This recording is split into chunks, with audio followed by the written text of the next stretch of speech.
Have you been in a relationship with him for? 2 years. 2 years? Yeah. And so you've just broken up 3 weeks ago? I actually feel physically ill now. He has smashed stuff in the house before. Yep. He's put holes in the wall. How far I don't see you being injured. Yeah. You seem calm, you seem happy, you're here with your mates. Yeah. You're not bashing down my police door, bawling your eyes out. You're not covered in blood. I don't have to go, holy crap, I really need to protect her. And I'm behaviour towards her and not commit domestic violence against the aggrieved. The respondent is prohibited from remaining at the premises stated, which is at her address. Yes. Yep. So you can't go there. Yes. When are you going to come in tomorrow at all? Well, I'd really like to go back to work tomorrow because this is massively impacting my life to the point where I'm just trying to get some form of normality back. It was supposed to be a new chapter in her life, a fresh start after years in a relationship that had gone sour. But for 49-year-old Doreen Langham, that new chapter never came. Doreen was a vibrant, loving mother and a respected member of her Queensland, Australia community. She had spent years building her life, raising her children, and pouring her energy into her family and friends. In 2018, she met Hely, a man who at first seemed charming, attentive, and devoted. Their relationship quickly progressed, and for a time, things seemed good. But, like too many stories, that initial charm didn't last. As the months passed, the relationship began to fracture. Doreen saw sides of Gary she didn't like: controlling behavior, temper flare-ups, and an inability to handle her independence. By the end of 2020, she had had enough. She ended the relationship, hoping to move on with her life. But Gary wasn't ready to let go. And that's when Doreen's nightmare began. In the weeks following the breakup, Gary's behavior turned from hurt to harassment. He began contacting her constantly, showing up uninvited, and sending messages that left her feeling unsafe. Doreen did what she was supposed to do. She called the police. On February 4th, 2021, officers arrived at her townhouse. The bodycam footage from that night shows a woman trying to keep herself composed, but the fear in her eyes is unmistakable. She explains to the officers how Gary won't leave her alone, how she feels watched, threatened, and deeply uneasy. The officers listen, take notes, and offer her advice. Have you been in a relationship with him for? 2 years. 2 years? Yeah. And so you've just broken up 3 weeks ago? Yeah. Okay. This time. He's in the process of moving out of their unit, meant to be this weekend. Okay, yeah, I saw that on the job card as well. Yeah. So, I thought nothing. I had a meeting with my daughter. We were buying ballet clothes for the granddaughter, so I just went to that. And as I went to go home, I thought, no, I actually feel physically ill now. He has smashed stuff in the house before. Yep. He's put holes in the wall. How far he would go, I don't know. But yeah, I don't know. I felt physically ill. And I thought, no, and then when I spoke to the lady, she said, please just don't go there until after we see you guys. Okay. Police. Both. I went and spoke to the property manager the other week, not last week, or the week before, about what to do, to see if we could do this, because 2 weeks prior, he's snuck into my bedroom at night and taken photographs of me while I'm sleeping, and then sent them to me and told me how peaceful I look. It's like just because you're not in here. Anyway. Yeah, and he said, I hold the bed, and I'm like, well, it's my bed, so that creeped me out. I was actually going to come to you then, and then I thought, no, just let him go and let him, so I went down and saw them and said what to do, and they said he had to write a letter to sign it to say that he was going to leave the premises. Well, he got me to write it up. Has he signed it? I don't know, right, because it was like, he kept saying, May.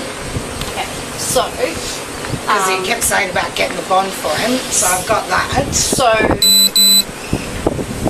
the last time police came, we did what we call is like just a DV other. So we just put something in the system to say, hey, yeah, something's happened, it's just been a verbal argument, blah, blah, blah. Same thing might happen again now, because we don't actually have any physical evidence, and what he says is going to be, unless he goes, yeah, fucking oath, I said that shit to her, and then I'll be like, boom, here's your big which, well, then he'll get a police protection notice, okay? So you'll both get a copy of that, which is an application for a domestic violence order, which protects you immediately. But in the meantime, you have been given that paperwork. Get that paperwork filled out, because with you, anything that has occurred over the past 2 years that you've been in a relationship, you can actually refer back to. With us, we have to deal with what we see.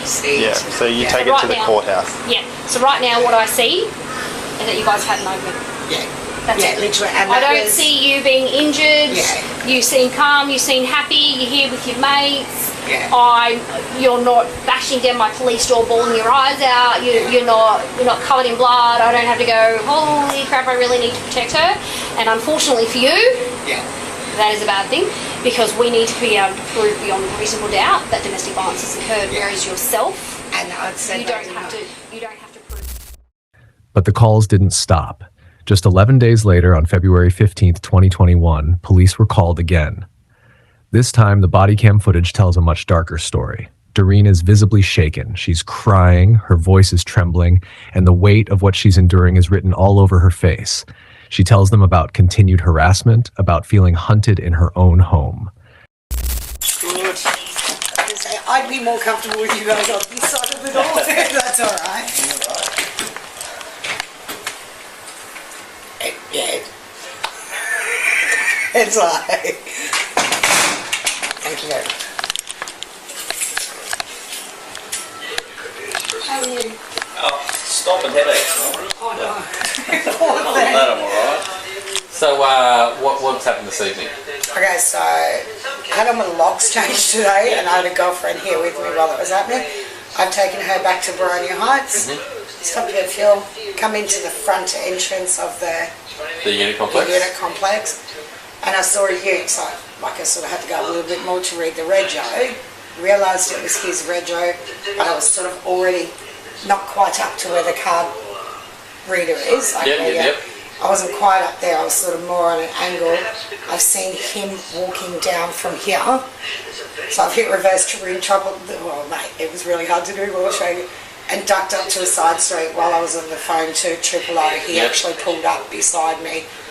I literally just tried to focus, but I could see out the corner of my eye, just went like that and took He off. went like, mad? yeah, just like And he took off? took off like a demon. So he must have known I was on the phone to you guys, because this is like the fourth time that we've actually can physically say he's been here Yep. since he's been So served. how long is... Okay, so when did the order get put in place? Is it a private order or is it a police order? As in, I put it on. You yes. put it on? Okay, Yeah. so it's a private order. Yeah. So when did you first submit that to court?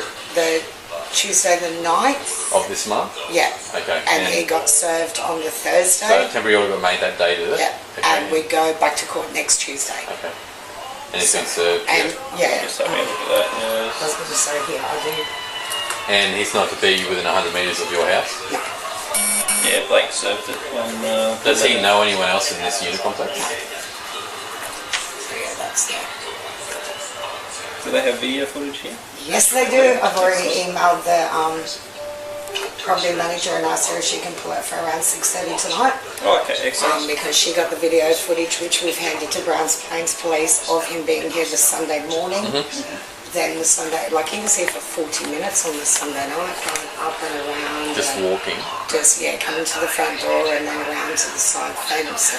And it's only because I found a rose on my back desk, on my back table. And the lady from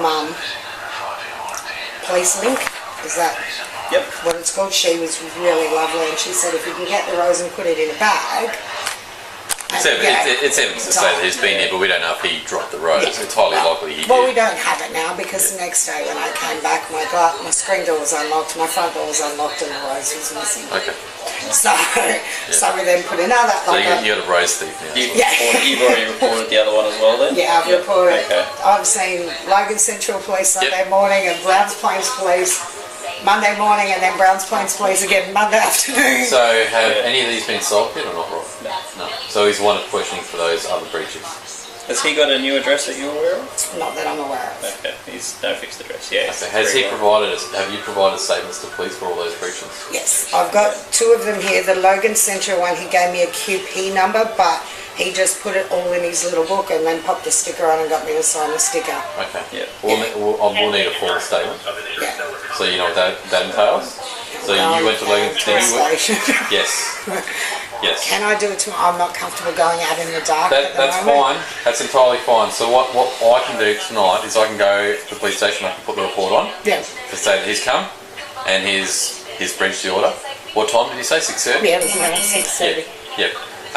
So I'll put that on, and Do you know when you're going to come in tomorrow at all? Or Well, not? I'd really like to go back to work tomorrow because this is massively impacting my life to the point where I'm just trying to get some form of normality back. So I finish work at 4 at Rock Pleas, so I can go straight to Logan Central because Brown's Plains will be closed. Even if you just we're open till 6. even if you just Okay, write it well, in your own words, just write it all down. Yeah. What And then you've we got, can just chuck it in and then just sign it. bring it into the police station. Yeah. Because you've already got examples, don't you, of what you need to say? Yeah, pretty much. Because I had, was it Craig Jolly? Yeah, like he was amazing. He's all up. Every single one of you guys I've dealt with. So yeah, he sort of said, you know, just you do who you are, where you reside at, how old you are. Yep. Blah, blah, blah. So, It'll be. Sorry. There's already one on the system. Sorry. You're right. If what you do is just say what happened, so I can copy that Yeah. because there'll already be one on the system. But just say what happened when you came and you saw him. Yep. So when you arrived to the unit complex, you observed his vehicle. You knew it was his vehicle because you know it's Red Joe Yep. and whatnot, and then you saw him walking down. And what your interaction with him. Just let me know what happened there, and then I can copy. I'll put that into the statement, and I can bring it to you and get you to sign it tomorrow night if you like. Whatever's easier for you. Yeah. I mean, I can come to Brown's Plains after it straight from work. Yeah. I'm so sorry. Well, the same thing. We started too, Okay. and I'll be working till 11. But there's no guarantee that we won't be at a job. Yeah. So if you wanted to come, no dramas. I'm happy to take your statement. If we're busy, then you can just take it to the counter person and get them to do your statement for you. Yeah.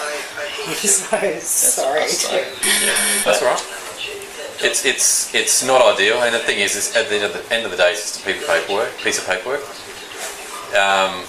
If he comes, 000, we get here as soon as we can. Yeah, well, that's what the guy said at Brown's Plains because I was in police link first because I didn't feel like I was in danger. Yeah. But it's now getting to the point where, I mean, as I say, I've had all my locks changed, I've had deadbolts put on, I've changed my rego, I've changed my phone number, which he's now got on my... He's got your new How number. did he get your new number? More for me. On this Sunday that he was meant to be leaving, like we'd separated, he was meant to be getting out, he was leaving. My phone number was on his plan. Okay. So I went and got a new phone, but because I didn't know how he'd react, I wasn't going to activate that until the Sunday when he left.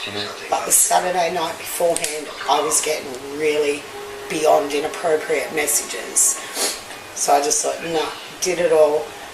He's come the Sunday morning, change your number, rah, rah, rah. Well, then he actually threatened my life, which he'd never done, but it was, you've got 3 weeks left to live. So I've taken off, and when I've left, I've realised I'd left my new Optus paperwork. It was in my bottom drawer, hidden away, but, and I suspected he had it. And then the Tuesday that I was actually lodging the paperwork, he rang me on it. Okay. And he messaged me on it, and, so I've gone through the retro change, the phone number change, the look. I just want my life back. I just want to feel safe. I haven't been at work. Just want him gone. How much longer are you on lease here? Till May, but these guys are amazing. Yeah. These guys, and the lady from Women Connect Well, in we've got him Co. on footage each time as well. Once we catch up with him, Yes. then Well, that's what, when we spoke to that Craig, did I say his name was? He said the way he's going, because he said we can't add anything more to that. He said, but we can do stalking if he continues to, he said, because that's not taken lightly. But these ladies down here are amazing. They're so in one way I sort of feel secure here to the sense that you guys are just down the road, Crestmead's just down the road. And management's looking after you. And I don't have to go and explain my story again and then have him find me anyway, because he knows where I work. Right. It's like, and I don't want to give up my job because I really like that. that's fair. I'm just trying to see. No received vehicles registered sort of thing.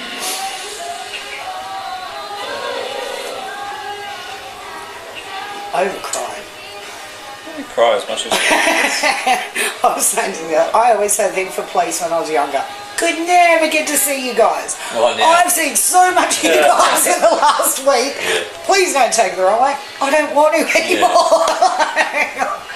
Was it 506 Yankee YWN? Yeah. Yep, that was the car. Yeah. And it's still on the Holman Road. Yep, okay. Yeah, as I say, when I come around the corner, I saw the ute and I thought, God, watch everything where I drive, because he tried, when the threat happened, I could get T-boned, sniper shot, which I did chuckle at because who the hell says that, or bash. So I literally changed my rego because apparently he's already paid for it. So I thought, okay, that means he's given someone my rego, which my rego was only one number different to his. Okay. So I thought he could remember it, so I went and changed my rego. Yeah. Yeah, so yeah, you should see me going around roundabouts, mate. If it looks like someone's coming. Not that I think it's going to happen, please don't get me But it's in the wrong. back of your mind. Yeah. You don't threaten someone's life. Like, call me a fat so-and-so, accuse me of what you like, don't threaten someone's life. It's like...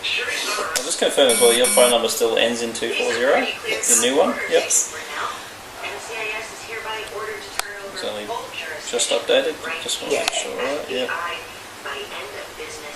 And it's Doreen Langham. Yeah, 20th of the 3rd, 1971. Yep. That was one of his party. Every time I say the 20th, because he went through the diary. This was one of his parting gifts for my birthday. Yeah. Lovely guy, yeah. And he also left a parting gift in my bed. No. That's what I thought too when I went to get into it. Oh, really? Oh yeah. Oh yeah. My poor girlfriend was down here and I was standing up there. Fucking stuffed in my bed. Oh. She's like, what? I thought it was the other end. Oh no. This time, the police take more decisive action. The very next day, February 16th, 2021, they contact Gary and instruct him to come to the station. The meeting is formal, and the officers explain the terms of a domestic violence order, a legal restraint meant to protect Doreen from any further contact or harassment. Gary is told in clear terms to stay away, but instead of ending things, it escalated them.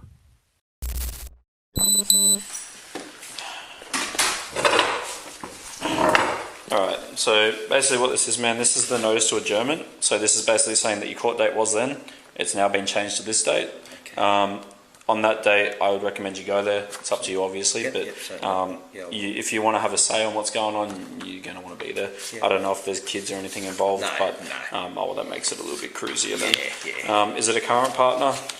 A 2-year relationship. So you're still with her, or No, okay, right. I've moved out of Okay. yeah. All right. Well, I'll go through it with you. So basically, it's just your details up here. So you're the respondent. Yes. All right. She's the aggrieved. Yes.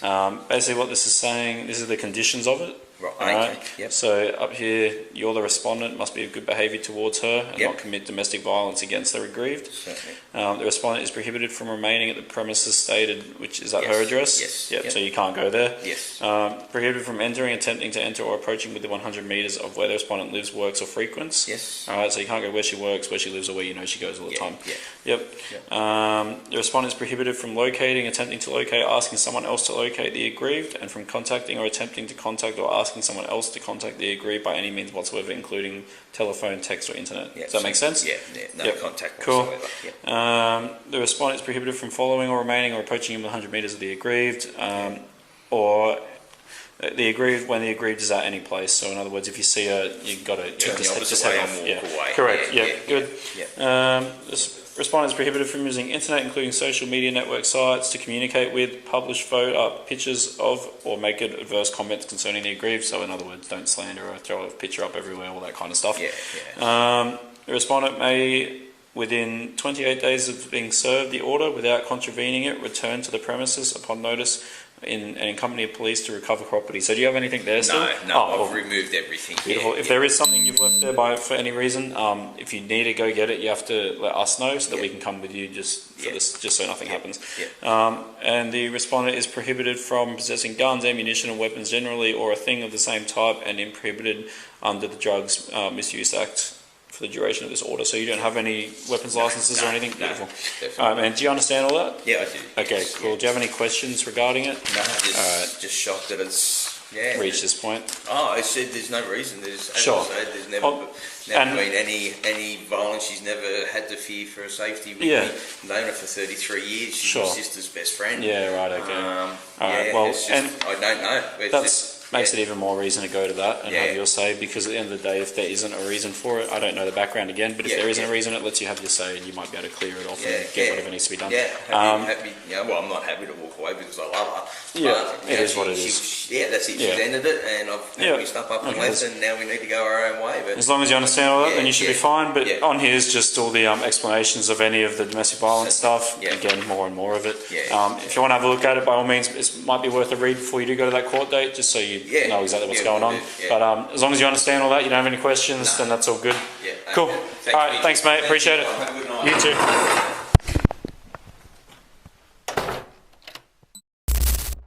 A week later, on the night of February 21st, 2021, neighbors in Browns Plains noticed smoke and the unmistakable glow of flames. It was Doreen's townhouse. Within minutes, the fire had consumed the home, roaring through every room, filling the night sky with thick black smoke. Inside, Doreen was trapped. By the time emergency crews arrived, it was too late. The fire was too intense, and the structure too compromised to make entry. Hours later, after the flames were finally extinguished, the horrifying reality was confirmed. Doreen had died in the blaze. The autopsy left no doubt. She had suffered from burns sustained during the fire, and the investigation quickly pointed to one man, her ex-partner, Gary Hely. Detectives pieced together the days leading up to the fire. Gary had been seen in the area, his phone records placed him nearby, and when confronted with the evidence, the picture became clear. This was no accident. It was deliberate. The same man Doreen had sought protection from, the same man she had begged authorities to stop, had set her home alight with her inside. Her daughter, who had been at the hospital that night, would wait for hours before receiving the news no one ever wants to hear. Her mother was gone, burned alive in the place she should have felt safest. In court, the prosecution laid out the months of harassment, the body cam footage, the repeated police calls. They showed how Gary ignored the restraining order, how he planned the attack, and how he made sure Doreen couldn't escape. Gary Hely was found guilty of murder and arson. His sentence, life in prison. For Doreen's family, the verdict brought some justice, but no peace. Her children will forever live with the knowledge that she died terrified at the hands of someone she once trusted. Doreen Langham's story is a devastating reminder of what can happen when warning signs are ignored and harassment escalates unchecked. It is also a testament to her courage, because until the very end, she spoke out, documented the abuse, and tried to protect herself. But the system that was supposed to shield her came too late.